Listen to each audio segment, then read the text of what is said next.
여러분 안녕하세요. 17일 금요일 날 플립드 러닝 1시간 동영상 수업 시작하도록 하겠습니다.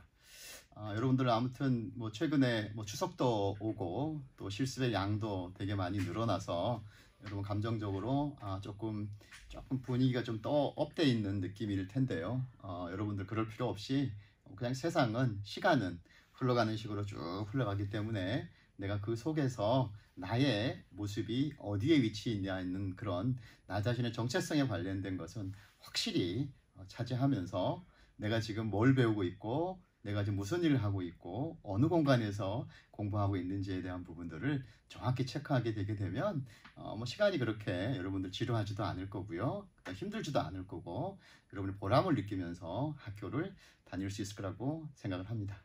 자, 그러면 오늘 수업에서 지난 여러분들 줌 수업 시간에 교수님이 잠깐 언급했던 내용들인데요. 교수님이 이제 제과제빵 재료 중에서 이렇게 농업용 그런 재료들하고 여러분 공유해서 좀 배웠죠. 그 다음에 지금 여기 나오는 거는 이제 축산 재료죠. 축산 재료. 그래서 축산에 관련된 거 할 때는 이런 것만 합니다. 자, 뭐 하냐 하면 이렇게 고기랑 관련된 이렇게 육, 예. 그 다음에 그 포유류가 했던 그 젖에 관련된 이런 거 유, 예.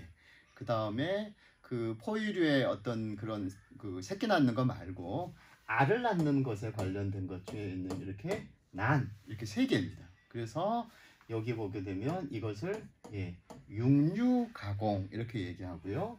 그 다음에 우유 밀크에 관계되는 거 이렇게 유가공 이렇게 얘기합니다. 자, 그 다음에 여기에 알에 관계되는 것은 이제 이렇게 난가공 이렇게 합니다. 그래서 여기 있는 육가공에 해당되는 대표적인 게 뭐냐 하게 되면 여러분이 지금 알고 있는 이제 햄, 소시지 관련입니다. 자, 그러면 제과제빵 재료 중에서 햄, 소시지 관련 재료들이 되게 많이 쓰입니다. 어디에 많이 쓰느냐? 브레드, 빵에 많이 쓰이죠. 이 햄, 소시지 관련 되게 많이 쓰이고요. 햄, 소시지 관련 제품들이 가격이 조금 비쌉니다. 이유는 역시 뭐 때문에?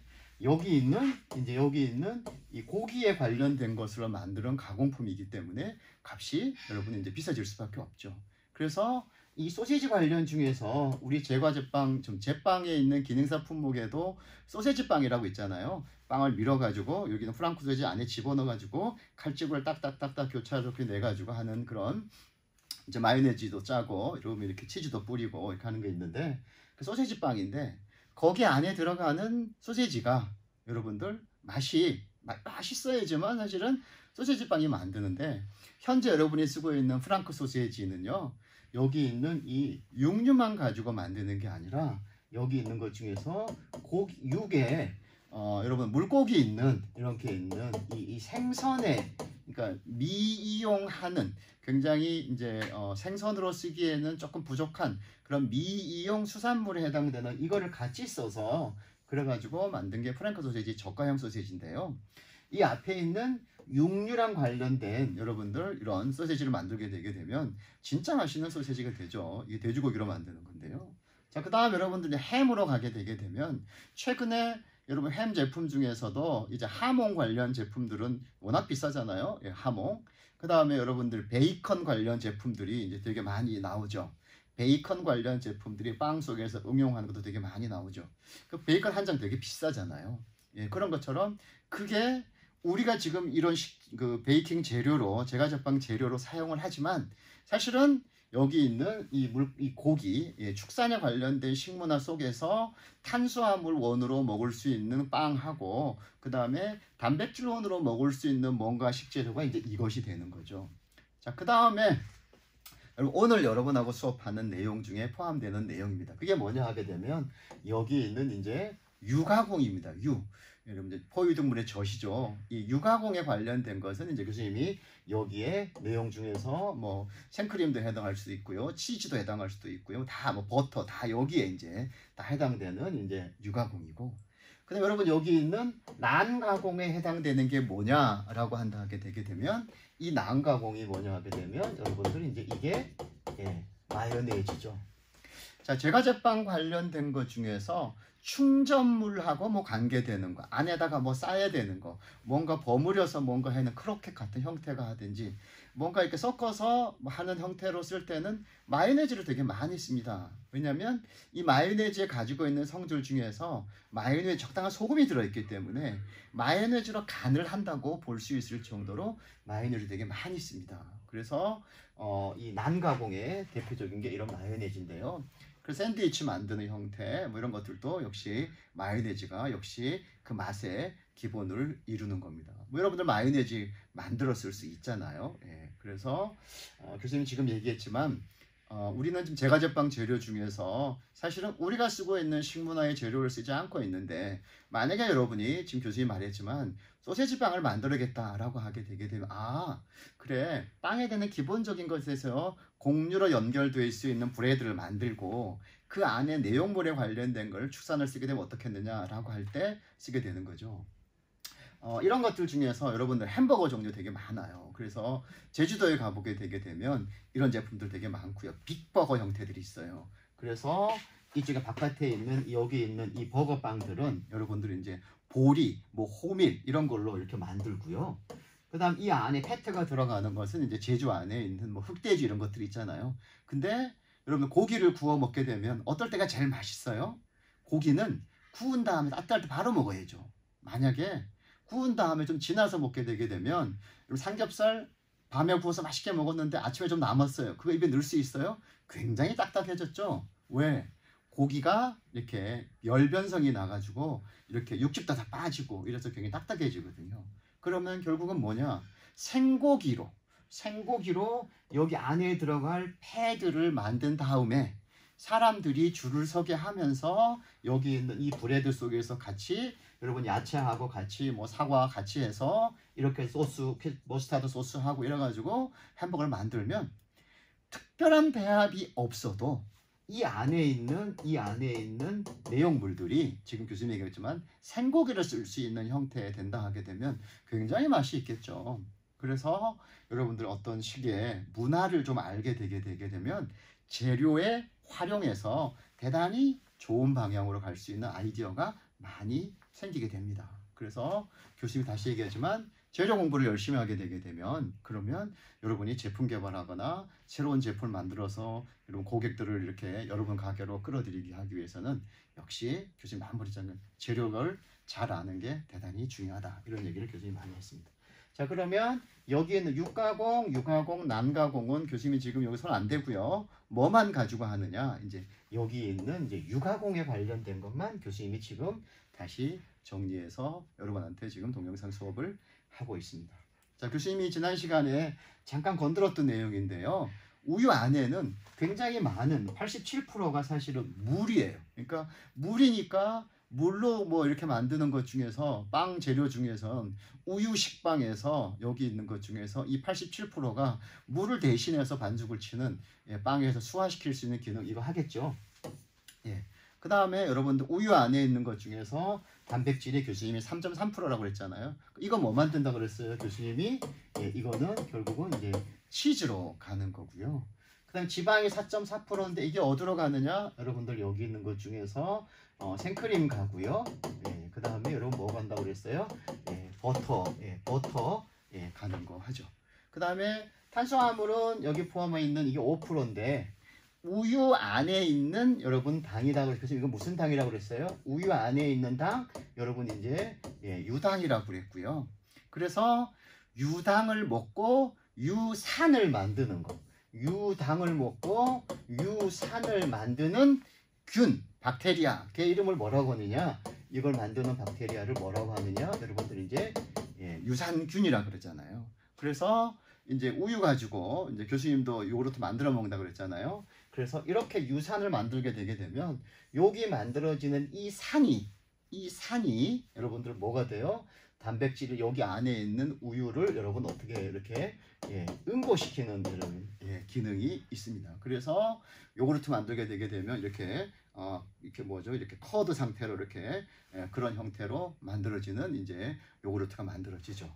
그래서 여기 있는 이 탄수화물에 관련된 것은 사실은 여기 있는 유당에 관련된 거고, 그래서 여러분은 이제 시험 볼 때 다음 중에서 제과제빵 중에서 당도가 제일 낮은 당은 어디냐 뭐 이렇게 하게 되게 되면 여기 있는 이 유당이 제일 당도가 낮습니다.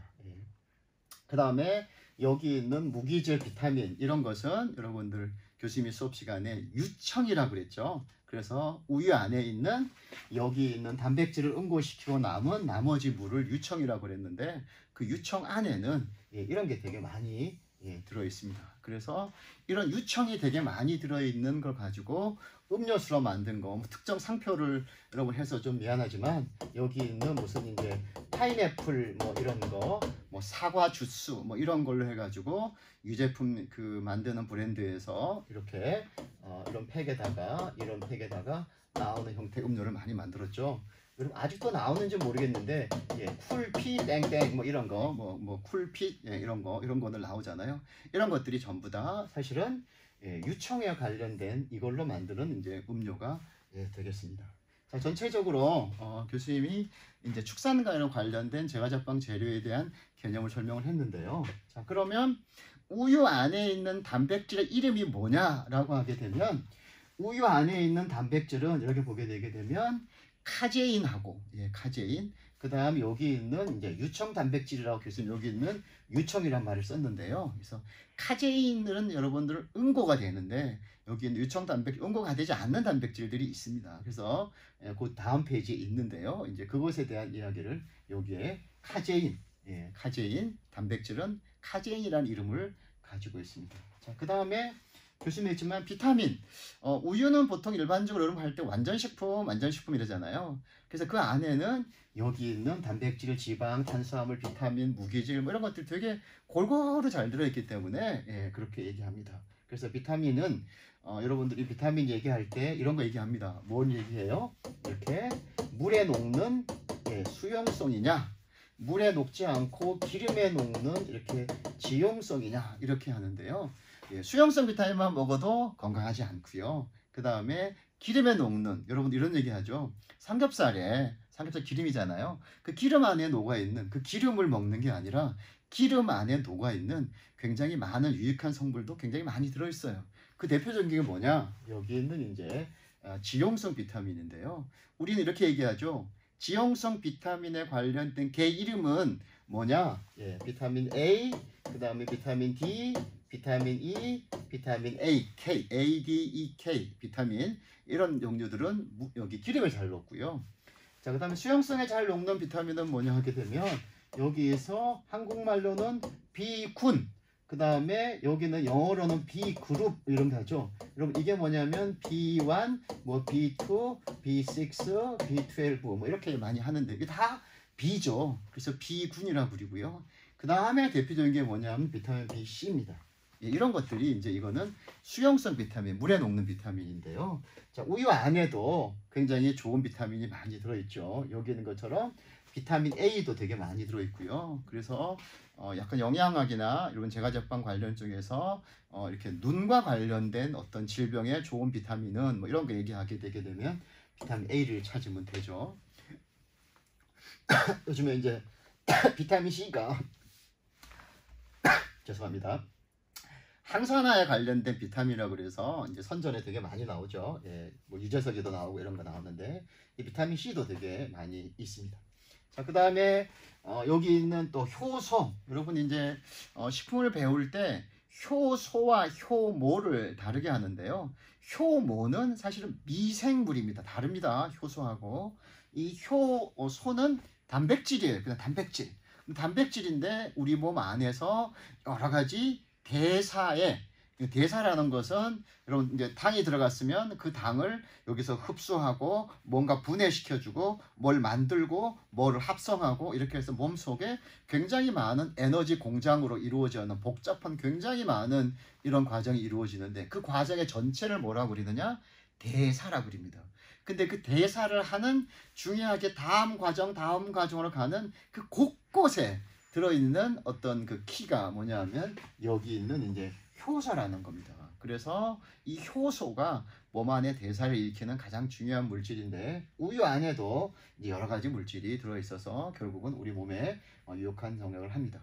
자, 이 얘기를 계속 하는 이유는 뭐냐 하게 되면 자, 우리가 우유로 관련된 것을 제과제빵으로 썼을 때는 이러한 재료의 특징을 가지고 있는 것들 때문에 알고 또 거기에 유익하게 재료를 쓰자 이런 가운데로 그런 거를 활용하기 위해서 지금 여러분하고 이 동영상 공부를 하고 있는 거죠. 이거 외워서 뭐 어디 누구 주려고 그런 것도 아니잖아요. 우리는 제과제빵을 공부하는 전문적인 여러분이 이제 그런 사람이고요. 그런 사람이기 때문에 여러분이 이제 이 관련된 지식을 좀 더 많이 확대적으로 가지고 있게 되게 되면 여러분이 프로로서 이 직업을 일할 수 있는 자격이 있다고 볼 수 있겠습니다. 자, 그 다음에 사실 우유 색이 완전 그러니까 하얀색이 아니잖아요. 약간 이렇게 뭐 이렇게 노란색을 띠고 있는데요. 예, 이런 유백색이라고 표현했네요. 이 책에서는 이런 것들은 우유 안에 있는 카제인과 인산칼슘이 여러분들이 이렇게 콜로이드 상태를 이루고 있기 때문에 이제 그런 색깔을 낸다고 합니다. 자, 그 다음 여기에는 향미 성분. 자, 향미 성분이 뭐냐면 향의 맛이죠. 향을 나타낼 수 있는 맛, 그 플레이버 이렇게 하죠. 플레이버.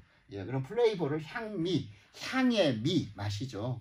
그래서 여러분 여기 아까 교수 말했지만 우유 안에 있는 당, 유당을 이렇게 유당을 가지고 있기 때문에 우유 안에 있는 그런 유당을 가지고 있기 때문에 약간 좋은 그런 향미가 느껴진다라고 이런 교과서에서 이렇게 정리하고 있습니다.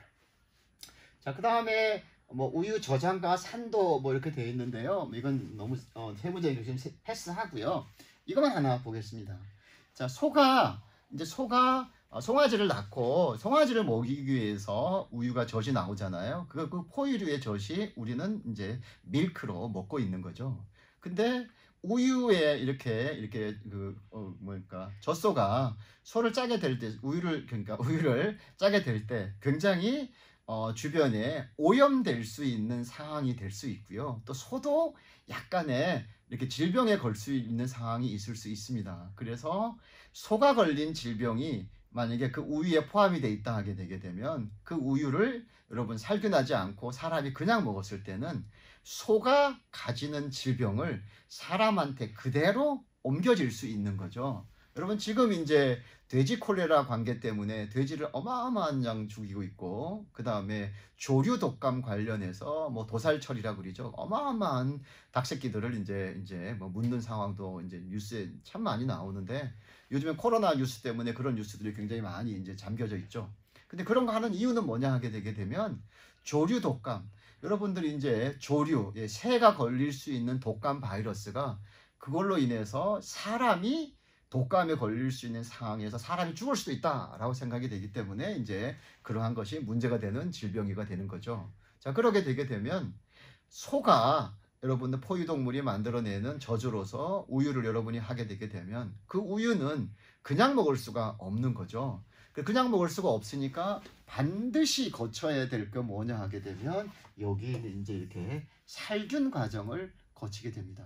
자, 여러분 지금 2학년들 수업 시간에 가보게 되게 되면 요즘 가장 핫한 아이스크림 이렇게 아이템이 아이스크림이잖아요. 그래서 이탈리아로 젤라또라고 하고 이탈리아에는 영어를 쓰는 국가가 아니기 때문에 젤라또가 아이스크림하고 비슷한 개념이 있습니다. 그래서 약간 좀 다르긴 하지만 사실은 이탈리아 친구들은 젤라또라고 부르는데 최근에 사실 어떤 메뉴 중에서 가장 인기 있는 메뉴들은 사실은 젤라또예요.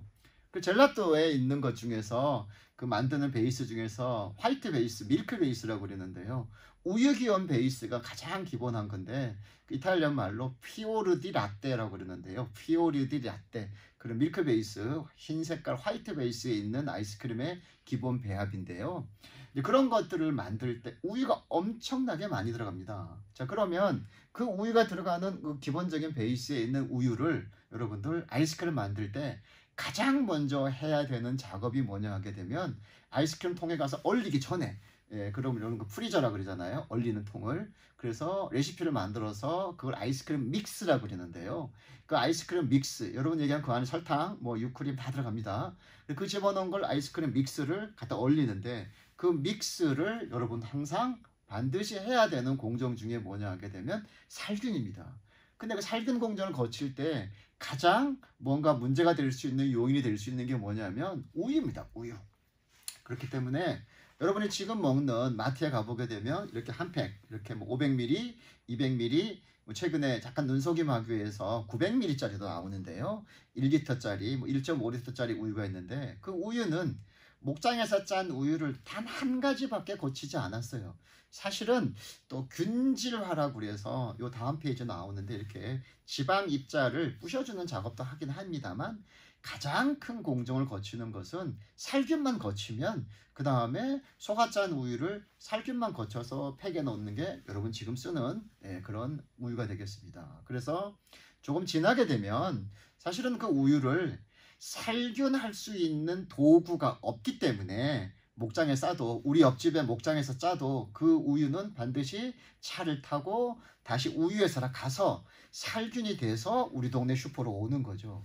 사실 만약에 여러분 집에, 여러분 베이커리에, 여러분 카페에 우유를 살균할 수 있는 장치의 기능을 가진 기기가 있다면 여러분 그 여기서 있는 우유를 그대로 여러분이 라떼를 만들어도 되고요. 살균해서 나오는 것을 빵으로 가져도 되고 얼마든지 여러분이 이제 이용해도 괜찮습니다. 근데 지금은 살균할 수 있는 기계가 보편적으로 많이 여러분들 이제 확장되지 않아서 그렇습니다. 그렇지만 앞으로 여러분들 얼마 안 가서 지금은 젤라또 몽탄 살균한다 그랬잖아요. 살균 지금 현장에서 합니다. 그러니까 앞으로는 이제 그런 유가공 관련된 제품들이 여러분이 식재료 쓸 때는 지금 말한 것처럼 그런 걸 거치지 않으면 동물이 가지고 있는 질병이 여러분 빵 사 먹은 사람들이, 여러분 라떼를 사 먹은 사람들이 걸릴 수도 있는 상황이죠. 그래서 이것에 대한 공부, 위생에 대한 공부 여러분이 지금 이제 하고 있는 상황이 되겠습니다. 자, 우유 안에 있는 살균에 관련된 거 여러분들 조금 기억해 주면 좋겠습니다. 자, 여러분들 이제 뭐 이것도 우유의 뭐 저장 선택이라고 하는데 이것도 패스하겠습니다. 여러분들 뭐 상한 우유 선택하면 안 되겠죠. 그래서 여러분들 여기에 관련된 거 나올 때 이렇게 유통기한과 관련된 것이 있죠. 그래서 최근에는 여기 있는 제조 연료일과 상호 뭐 이런 거 나오는데 이런 관련된 공부는 여러분이 꼭 하셔야 됩니다. 자, 그 다음에 교수님 여기 이제 크게 더 있죠. 밀크에 있는 우유 가공에 가장 큰 영향을 미치는 게 뭐냐 하게 되게 되면 여기 있는 살균, 그 다음에 하나 더 있는 큰 글씨로 되어 있는 게 여기 뭐라고 되어 있어요? 균질이라 그러잖아요. 그래서 우유는 이제 아까 말씀드렸지만 사람하고 동물하고 같이 공통으로 걸릴 수 있는 질병이 소의 밀크를 통해서 사람에게 옮길 수 있다라고 생각이 되고 주변에 작업을 하면서 주변에서 오염이 될 수도 있다. 그것을 우리가 먹을 때는 반드시 뭘 해야 되느냐? 살균을 하게 되어 있습니다. 그러면 살균하는 여러 가지 온도와 시간에 관련된 것을 여러분이 좀 이렇게 기억을 꼭 해줘야 됩니다. 그래서 여기 이렇게 보게 되게 되면 이제 우유 살균법이 나와 있는데요. 우유 살균법은 온도하고 시간이 되게 중요합니다. 자, 그래서 여기 보게 되면 이제 저온 살균법이라고 되어 있는데요. 저온, 그러니까 온도가 낮으니까 시간은 길어야 됩니다. 그래서 이거는 62 내지 65도씨에서 얼마간 여러분 이렇게 30분간 살균하는 거고요. 자, 그 다음에 온도를 조금 올렸기 때문에 고온, 온도를 조금 올렸기 때문에 시간을 줄인다. 이래서 여기 있는 단시간이라고 합니다. 그래서 이거는 얼마냐? 72에서 75도씨에서 분이 아니고요. 몇 도? 15초간 이렇게 얘기합니다. 15초간 이렇게 합니다. 그 다음에 마지막으로 온도를 굉장히 많이 높인다 이래서 영어로는 울트라란 말 쓰는데요. 그래서 UHT라고 그러는데 여러분들 울트라 U자 쓰는데 한국말로는 고온은 고온인데 많이 올린다 이래서 초고온이라고 합니다. 그래서 온도를 얼마나 올리느냐? 얘는 132도씨를 올립니다. 더 많이 올립니다. 그래서 여기 있는 0.5초에서 한 2초간 이렇게 되어 있는데 여러분들 이거는 여기 있는 시간과 온도에 관련된 내용은 혹시 여러분들이 이제 자격증 시험에 관련될 때 좀 많이 공부를 해야 됩니다. 교수님하고 2학기 때 비정규 수업 시간이라는 게 있어요. 여러분들 지금 이거는 제과제빵 재료학은 교육과정 안에 있는 정규 수업이고요.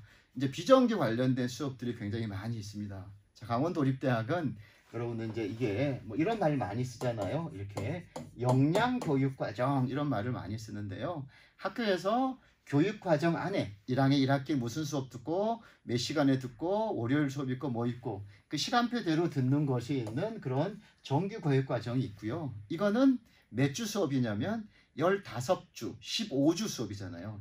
일주일에 지금 제과제빵 재료학 같은 경우에는 3시간 공부하는 거고요. 그 다음에 여러분 초급제빵 같은 경우에는 4시간 공부하는 건데 그렇게 1주, 2주, 3주, 4주 해서 몇 주 수업을 들어야 되냐면 15주 수업에 이게 이제 정규 수업입니다. 그 다음에 나머지는 여러분 혹시 또 이 정규 수업 외에 참 강원도립대학이 되게 좋은 수업이죠. 돈도 더 안 들고 여러분들에게 작은 강좌에 여러 가지 강좌들이 만들어져 있습니다. 뭐 특강 형태도 있고요. 근데 이제 비정규 강좌라고 그러는데 이 강좌 중에서 교수님하고 박우경 교수님하고 하시는 그 수업이 하나 있습니다. 그 수업이 뭐냐면 이제 베이커리 위생관리사라는 수업입니다. 다시 뭐라고요? 베이커리 위생관리사 자격증 수업입니다. 그래서 그 베이커리 위생관리사가 비정규 수업인데 나중에 공고가 나면 여러분들 같이 응시하면 교수님하고 이렇게 수업을 한 다음에 시험 다 본 다음에 사실 그거는 국가 자격증보다는 민간 자격증이에요. 그래서 자격증을 따기가 조금 수월한 자격증이니까 여러분 나중에 교육 과정 안에서 이렇게 자격증 따는 거 축축축축 해놓으면 이제 여러분 축적되는 자격증이 여러분 라이센스가 많이 늘어나는 상황이 될 수 있겠죠. 역시 그런 거 또 역시 공부하다 보면 지금 교수님이 얘기하는 여기에 관련된 이런 것들이 또 겹쳐서 또 시험 문제로 출제됩니다. 제과기능사, 제빵기능사, 그 다음에 베이커리 위생관리사 이런 것들 통해서 여러분이 공부를 하시면 굉장히 좋은 자격증을 따실 수 있다. 이런 내용이 같이 포함돼서 나온다라고 보시면 됩니다. 자, 살균에 대한 것은 온도와 시간을 기억해달라 이런 얘기를 했었고요. 자, 그 다음에 여기 있는 균질이 뭐냐라고 하는데요. 균질이란 것은 똑같은 크기로 만든다 이게 균질입니다. 그래서 우유 안에는 교수님이 한 3.5% 정도의 지방이 들어있다 그러는데요. 지방. 그러면 요만한 통 안에 우유가 들었어요 라고 하게 되면 물이 무거울까요? 지방이 무거울까요? 예, 당연히 물이 무겁습니다. 다시 뭐가 무겁다고요? 물이 무거워요. 그러니까 이 안에다가 우유가 이만큼 들었어요 라고 하게 되게 되면 지방은 여기 위에 동동동 떠야죠. 몇 프로? 여러분 3.5% 정도의 지방이 이 위에 동동동동 떠야 됩니다. 근데 여러분은 위에 이렇게 팩을 열으면 지방이 안 떠 있잖아요. 이유가 뭐냐? 이거 해서 그렇습니다. 이거 해서. 그래서 지방에 여기 있는 이 지방의 사이즈가 크면 그러면 이제 이게 물 위에 뜨는데요. 얘를 잘게 부수어서 이렇게 잘게 부수어서 여기 있는 이 수분 속에 이렇게 녹아있진 않지만 물하고 기름은 섞이지 않잖아요. 녹아있진 않지만 물 속에 이렇게 골고루 퍼져 있는 형태 걔를 뭐라고 용어를 쓰냐면 이제 분산되었다라는 말을 씁니다. 이렇게 해서 이 균질화 과정을 거치게 되게 되면 그러면 우유 속의 지방이 잘 이렇게 분산되어 있습니다. 그래서 여러분이 지금 시중에서 우유를 사 먹게 되게 되면 교수님이 뭐라고 그랬어요? 영양분이 쑥쑥 이런 얘기 했잖아요. 이제 그런 거 할 때 시중에서는 반드시 살균하고 우유를 균질화 처리해서 그래서 상품으로 팔고 있습니다. 여기 보게 되면 큰 지방부의 크림층을 형성하는데 이게 억제하는 역할을 한다라고 하는 것은 지방이 층이 형성이 돼서 그래서 이제 그 안 생기게 한다라는 건데 사실은 형성된 층만 모아놓은 게 요게 뭐냐 하게 되게 되면 이게 이제 생크림이죠. 생크림으로 하려면 층이 지게 만들어서 물하고 기름하고 분리해는 기름을 써야 되는 거고요. 자, 그 다음에 그냥 CU 일반적인 우유로 쓸 때는 야 너 분리되지 말아라 여기 이렇게 분산돼서 골고루 퍼져 있어라 라고 해야 되고 그 골고루 퍼져 있어라 라고 하는 작업이 무슨 작업이다? 여기 있는 균질화란 작업이다 라고 여러분 보시면 되겠습니다. 자, 우유가 조금 이제 머릿속에서 정리가 되실 것 같고요. 그렇게 하셔야지만 여러분 됩니다. 살균 얘기했고요. 균질화 이야기했습니다. 자, 그 다음에 이거는 이제 요구르트 만드는 관련된 어떤 용어입니다. 그래서 여기 있는 이제 단백질이 우유 안에 있는 단백질이 이렇게 응고가 되고 이렇게 하는 형태의 이제 이런 얘기입니다. 그래서 우유 안에 단백질이 여러분들 요구르트가 된다거나 치즈가 된다거나 뭐 이런 상황이 되는데요. 여기 보게 되면 우유가 이렇게 칼슘이 결합되어 있는 형태로 많이 존재합니다. 교수님 이런 얘기 했잖아요. 우유가 모유보다 많은 성분을 하나밖에 안 가지고 있어요. 그 성분이 뭐냐면 칼슘이다 이런 얘기 했고요. 그래서 우유를 먹게 되게 되면 기가 쑥쑥 이런 얘기 했잖아요. 왜? 칼슘은 뼈하고 관계된 일을 하기 때문에 교수님 그렇다는 얘기 했었는데요. 그래서 여기 있는 이 우유인데 이 우유 안에다가 여러분 산을 집어넣게 되게 되면 산이 레몬즙에 있는 형태도 산이고요. 교수님 아까 뭐라고 그랬어요? 우유 안에 있는 당, 이 당을 누가? 유산균이 얘를 먹고 무슨 산을 만든다고 그랬어요? 유산을 만드는 거죠. 그래서 산을 만들게 되게 되면 여기 있는 이 카제인이 우유 안에 있는 단백질의 카제인이 응고가 되고 나머지 있는 그 국물이 뭐라고 불렀어요? 교수님이 보통 이렇게 유청이라 불렀는데요. 이제 이런 것들이 만들어짐으로 인해 가지고 우유를 가공품을 많이 만들게 되겠죠. 그래서 교수님이 지난번에 제품 개발 시간에 친구들 한번 이야기했었는데 이제 이런 것 때문에 이제 여러분들이 이제 뭐 리코타 치즈를 만들어 먹을 수도 있고요. 리코타 치즈를 만들어서 앞으로 베이커리 카페는 레스토랑으로 갑니다. 자, 레스토랑으로 가게 되게 되면 메뉴 중에 여러분이 개발해야 될 메뉴가 뭐가 있냐 하게 되면 이제 이런 것을 사실은 꼭 만들어야 됩니다. 이제 샐러드를 만들어야 됩니다. 그래서 유럽의 식문화는 우리가 국을 한 대접, 갈비탕 같은 거 한 대접 먹을 양을 걔네들은 아침에 뭘로 먹냐 하거든요. 김치 안 먹잖아요. 걔네들은요. 나물무침 안 먹잖아요. 그러니까 야채를 먹어줘야 되는데 야채를 뭘로 먹느냐? 여기 이 샐러드로 먹는 겁니다. 그래 이 한 대접에다가 야채를 골고루 집어넣고 야채는 그냥 먹을 수 없으니까 간이 안 맞으니까 여기다가 이제 치즈를 이제 뿌려서 먹는 거죠. 그 치즈를 어떤 치즈를? 우유를 가지고 여러분들 만들어 놓은 리코타 치즈를 갖다 놓고 그 다음에 우유를 가지고 모짜렐라 치즈를 같은 것을 여기다 같이 섞어서 이렇게 바로 그냥 식사로 먹습니다. 역시 걔네들은 뭘 안 먹는다고요? 나물무침도 안 먹고요. 안 먹어본 거죠. 그 다음에 국도 여러분들 잘 많이 먹지 않고 그 다음에 김치도 한국인으로 먹는 거 안 먹고 단무지 안 먹고 뭐 이렇게 되니까 그 문화에는 그런 음식이 없는 거죠. 그러니까 얘네들을 이렇게 먹는다. 그러면 교수님 우리는 나물 먹잖아요 라고 하지만 나물을 먹고 무침나물을 먹으려 하게 되면 한식에 밥을 먹는 관련된 여러분들 어떤 비타민을 섭취하는 야채를 섭취하는 요인이 되는데 우리는 점점 밥을 먹는 문화로 가지 않고 뭘로 간다고 그랬어요? 아침에 짧은 시간에 서구의 식문화인 빵을 먹는 문화로 점점 가고 있다고 그랬잖아요. 나는 안 가도 여러분들은 그걸 통해서 사업과 비즈니스를 통해서 돈을 벌어야 되니까 대한민국이 되게 빨리빨리 문화로 급속하게 바뀌고 있잖아요. 젊은 세대들이 금방 나이 든 세대로 바뀌게 되고 그러면 결국은 빵 문화로 간다. 그러면 빵 문화로 가게 되게 되면 빵 먹으면서 그 다음에 나물 먹지 않고요. 빵 먹으면서 김치 먹지 않는 거예요. 그러면 당연히 뭐가 많아지느냐? 이 샐러드가 많아지는 거예요. 그 샐러드가 많아지면 그 샐러드 어디서 팔아야 되느냐? 빵집에서 팔아야 되는 거죠. 빵 만들면서 빵 하나 사가고 샐러드 사가고 우유 사가고 사가는 거죠. 그러려 하게 되게 되면 여러분 가게에 지금은 빵밖에 안 팔지만 여러분 뭘 만들 줄 알아야 돼요? 이제 서구 문화의 샐러드 할 줄 알아야 돼요. 샐러드 하게 되면 교수님 지금 여기서 치즈 이야기 잠깐 하고 있는데요. 그런 것들 여러분들 역시 공부해야 되는 거고요. 그래서 뭐 샐러드 여러분이 교육과정 안에 들어있습니다. 어디에? 이태리 음식 실습 2학년 2학기에 여러분 이제 들어 있습니다. 그런 거 이제 공부하시면 될 수 있습니다. 자, 여기 있는 단백질에 대한 얘기인데요. 교수님 이거는 교수님이 패스하겠습니다. 네. 자, 그 다음에 이제 여기 보게 되면 우유는 우유인데 무슨 우유라고 그랬어요? 이렇게 가공한 우유라고 그러죠. 자, 우유는 목장에 짠 우유를 그냥 먹으려면 뭐만 하면 된다 그랬어요. 교수님이 우유를 뭐만 하면 된다. 균질이라는 걸 해서 지방 입자를 작고 곱게 만들어서 우유 안에 분산을 시켜야 된다. 이런 얘기였었고요. 그 다음에 뭐 하면 된다?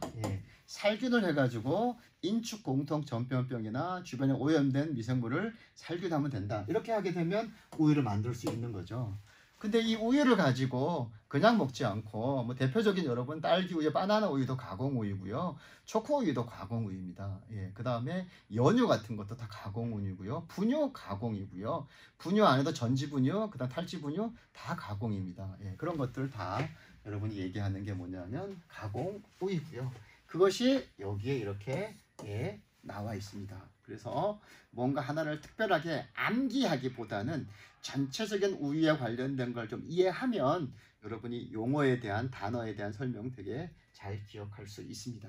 자, 그 다음에 우유 안에서 지방을 여러분 빼서 뭐 만든다고 그랬어요? 생크림이나 버터를 만든다고 그랬잖아요. 그럼 그 나머지를 뭐라고 부르느냐? 지방을 뺐기 때문에 뭐 뺐어요? 지방을 뺐기 때문에 탈주유라고 얘기하고요. 그 다음에 여러분들 지금 우리나라는 생각보다 굉장히 다이어트, 에너지 많은 것에 굉장히 민감한 국민이 가지고 있어요. 케이블 TV에서 뭐 1년 365일 다이어트가 나오고 채널마다 나오잖아요. 근데 거기에서 지방을 많이 먹게 되면 문제가 되니까 여러분 뼈성장의 아이들이 어린애들이 우유를 되게 많이 먹어야 되는데 야 그러면 거기서 지방에 관련된 성분은 좀 줄이고 먹자. 그래서 나오는 게 뭐냐면 이렇게 지방이 작은 저지방유가 나오죠. 그래서 여러분들이 이제 라떼 만들 때 베이커리 카페에서 그냥 커피 만드는 음료 중에서 라떼를 되게 많이 만드는데요. 자, 거기에서 일반적인 우유를 어떤 우유를 썼을 때 그 메뉴가 맛있느냐라고 하는 것은 여러분이 이제 관련된 공부해 볼 의미가 있는 거죠. 자, 그러면 저지방 우유를 가지고 카페라떼를 만들었을 때 맛있을까? 저지방 우유를 가지고 카푸치노를 만들었을 때 맛있을까? 예, 그거는 여러분이 저쪽 커피 실습 시간에 교수님하고 공부를 해봐도 될 것 같습니다. 자, 그 다음에 여기 있는 우유는 우유인데 무슨 우유예요? 농축우유, 농축을 한 거죠. 그래서 그럼 농축을 왜 하겠어요? 예, 우유는 그냥 이런 상태로 우유를 만들어 놓으면 사실은 이게 저장 기간이 짧아가지고 다 갖다 버려야 돼요. 다 먹지 못하면. 그러니까 뭘 만들어 놔야 돼요? 가공 우유를 만들어 놔야 되잖아요. 그래서 가공 우유를 만들어 놓을 때 여러분들 농축을 시켜 놓게 되게 되면 미생물이 잘 자랄 수 없는 상황이 되기 때문에 이 농축 우유 만드는데 얘가 뭐냐고 부르냐면요. 우리는 쉽게 더 달콤한 우유, 그게 무슨 우유예요? 이제 연유죠, 연유. 그래서 제가 잡은 레시피 중에서 연유를, 그러니까 농축된 우유를 쓰는 레시피도 있고요. 여러분들 이제 팥빙수에서 연유를 되게 많이 먹잖아요. 이제 우유 맛이 나게 하는 당을 많이 한꺼번에 쓸 수 있는 이런 연유들 역시 농축 우유입니다. 그 다음에 여러분들 분유는 분유인데 탈지 분유, 그 다음에 기름을 빼지 않는 그런 형태, 그냥 말린 거, 이걸 이제 전지 분유라고 이야기하고요. 여기 나오는 이제 발효유는 교수님 아까 얘기했잖아요. 우유 안에 있는 무슨 당? 유당. 예, 우유 안에 있기 때문에 유당이라고 그랬고요. 그 유당이 뭘 만나면 응고된다고 그랬어요? 산을 만나면 이제 응고가 되죠. 누가 만든다고 그랬어요? 산을. 예, 유산을 만드는 균. 그래서 유산균이라고 그러죠. 그 유산균이 요즘에 뭐 하이라 선전 나오는 것 중에서 뭐 여러 가지 종류의 유산균들을 이제 묶어서 이렇게 스틱형 형태로 먹는 케이블 선전 되게 많이 나오는데요. 그 유산균이 하나가 아니라요. 유당을 가지고 유산균을 만드는 균은 굉장히 많은 균이 있습니다. 그래서 여러분들 요구르트 맛이, 플레인 요구르트 맛이 서울우유 플레인 요구르트, 남양유 플레인 요구르트, 여러분들 시중에 나온 뭐 메일우유 플레인 요구르트가 맛이 달라요. 이유가 왜 다르냐면요. 유산균을 다른 거 써요. 회사마다. 요구르트 맛이 다 달라요. 이름이 다 다르잖아요. 뭐 꼬모, 그 다음에 또 뭐 있어요? 그래서 이름 갑자기 생각 안 나는데 회사마다 굉장히 많은 유산균 음료들이 있잖아요. 요구르트들이 있는데 다 달라요. 이유는 그 유산균을 가지고 응고시켜서 만드는 그 요구르트를 만들 때 미생물을, 유산균을 다 다른 거 쓰기 때문에 그래요. 그래서 만들어지는 맛이 달라지는 게 이제 이런 것 때문에 그렇습니다. 그것이 뭐냐 하면 발효유고요. 발효유의 대표적인 게 여러분들 뭐냐 하게 되면 이제 요구르트가 될 수 있습니다. 자, 여기 있는 것 중에서 이렇게 유당 분해 우유라고 썼는데요. 교수님이 지난번 수업 시간에 잠깐 이야기를 했죠.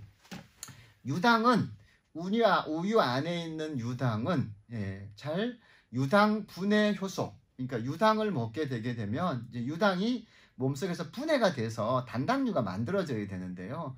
그 유당을 분해시키는 단당류 효소가 사실 우리 몸에는 어릴 때 엄마의 젖을 먹을 때는 이제 그런 유당 분해 요소가 있어요. 근데 선천적인 질병을 가지고 있는 친구들이 유당 분해 요소를 못 만드는 아기가 있는 거죠. 그리고 유기가 있게 되면 걔네는 우유를 먹게 되게 되면 설사해서 우유를 먹을 수가 없어요. 그러니까 우유를 못 먹으니까 영양 결핍이 생겨서 심각한 애에 문제가 생기는 거죠. 그 어린이에 키울 수가 없어요. 자랄 수가 없어요. 그래서 유당을 제거한 우유를 먹어야 되는데요. 이제 그런 우유가 우리나라에서는 사실은 못 만들었었어요. 그래서 우리나라가 굉장히 이런 좀 저개발 국가인 경우에 있을 때는 여러분들 저기 대부분이 미국의 선진국에서 우리 대한민국이 굉장히 잘 사는 나라로 돼 있음에도 불구하고 어린이들에게 유당 분해 우유를 그냥 이렇게 무상으로 분유를 공급해 줬어요. 근데 중간에 우리나라가 잘 살기 시작하면서부터 이제는 이제 그런 아이 중에서 그런 그 유당 분해 효소를 만들지 못하는 그런 결핍이 되는 아이들이 있게 되게 되면 부모님으로 봐서는 굉장히 비싼 가격에 그 우유를 그 분유를 사서 아기에게 줘야 되는 그런 상황이 발생될 수 있는데요. 그래서 유당 분해 우유, 유당을 미리 분해시켜서 설사하는 것에 대한 어떤 그런 장애를 안 생기게 만든 우유가 유당 분해 우유인데요. 사실 이거는 우리 일상생활에 제과제빵 재료하고는 조금 관계가 없는 그런 형태의 내용이 되겠습니다. 자, 굉장히 공부를 많이 했죠, 여러분들. 굉장히 많이 했는데 조금 정리를 한번 해보게 되면 사실은 우유와 유제품이 여기 있는 제품에 미치는 영향이라고 써 있는데 교수님 이야기하면서 뭐 비타민 얘기도 하고 여러분들 유당, 단백질 뭐 이런 지방 얘기도 했지만 어떨 때 쓰느냐? 제과제빵 안에 여기 것처럼 영양을 강화하기 위해서 쓰죠. 사실 우유 식빵하고 이제 최근에 우유가 물보다는 비싸잖아요. 그래 우유 식빵이 만들어 팔았지만 시중에 나오게 되게 되면 더 부드러운 빵들이 있습니다. 어떤 빵이 나오냐 하게 되면 식빵 중에서 여러분들 그 이렇게 페이스트리 식빵 이래 가지고 그 이렇게 반죽을 밀 때 그 사이한테 버터를 집어넣어서 버터가 겹겹이 들어가서 그런 형태로 식빵을 만들어 온 형태도 그 안에 그 페이스트리 식빵인데요. 결국은 그것도 굉장히 고가의 재료들이 많이 들어간 상황이 될 수 있고요. 그다음 최근에 우유 대신에 이제 굉장히 생크림, 사실은 버터를 되게 많이 넣어도 괜찮지만요, 생크림을 되게 많이 넣은 생크림 식빵 같은 경우도 재료비가 비싸서 그렇지만 고객들은 엄청 맛있어 하죠. 예. 그런 것들처럼 영양분을 더 강화시키기 위해서 우유랑 관련된 유제품을 넣는 경우도 있고요. 자, 그 다음에 여기 보게 되면 우유 안에는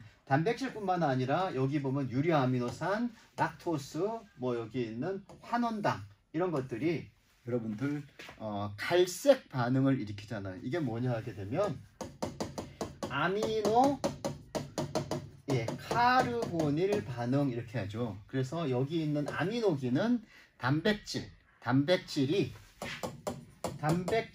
분해가 되게 되면 아미노산이 만들어지죠. 그래서 아미노산이 여러 개 결합되어 있어서 여러분들 뭐 단백질 2차 구조, 3차 구조, 이렇게 4차 구조 이러죠. 그 단백질이 2개 붙어 있으면 2개가 D고요. 그래서 D 펩타이드 결합 이래가지고 CONH 뭐 이런 얘기를 여러분 이제 교수님 수업 시간 아니기 때문에 그건 좀 건너뛰는데요. 그런 형태로 결합되어 있는 게 단백질이고, 그리고 단백질이 다 분해가 되게 되면 아미노산인데 혼자 돌아다닌다 이래서 이 아미노산을 혼자 돌아다닌다고 그래서 유리아미노산이라고 이야기하는데요. 이런 것들이 아미노기를 가지고 있기 때문에 당이 가지고 있는, 당이 뭐예요? 우유 안에 있는 당이 여기 있는 유당이죠. 그럼 유당이 가지고 있는 이런 당에 의해서 이 두 가지가 결합하게 되면 무슨 색깔을 띈다고 그랬어요? 그래서 갈색을 띠죠. 그래서 여러분들 빵을 만들게 되게 되면 계란물 바르거나 우유물을 바릅니다. 예, 그래서 계란물을 바르거나 우유물을 바르는 경우가 있는데요. 아니면 우유가 많이 들어간 배합에 있는 레시피들은 굉장히 색이 잘 나는데요. 이제 이런 용도로 얘기해서 이렇게 색을 낼 때도 쓰이고, 사실은 빵 먹을 때 그 색깔 된 걸 뜯어 먹으면 되게 맛있잖아요. 이제 그런 그 냄새가 여러분들 나게 되게 되면 야, 빵 만드는구나 라고 해서 사람들에게 코를 굉장히 자극하죠. 그러면 마트에서는 어떤 데 빵을 팔 때, 어떤 시간에 팔 때 사람들이 제일 많이 오겠어요.